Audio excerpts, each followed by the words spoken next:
আসসালামু আলাইকুম, সবাই কেমন আছেন? আশা করি সবাই ভালো আছেন। আলহামদুলিল্লাহ, আমিও ভালো আছি।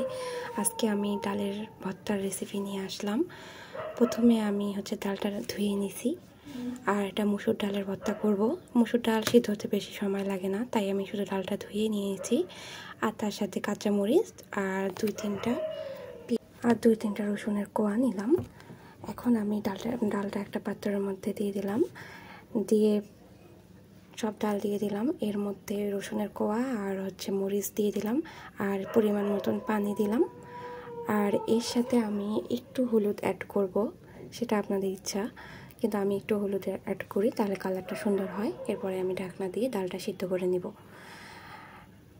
এখন ডালটা সিদ্ধ হয়ে গেছে, আমি এখন ঢাকনাটা খুলে দেখব।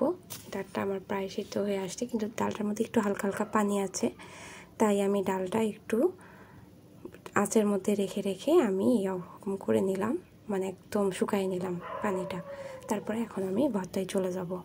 তো প্রথমে আমি ডালটা নিয়ে নিলাম একটা প্লেটের মধ্যে, নিয়ে আমি ডালটা ভালো করে হাত দিয়ে একটু মেখে নিলাম।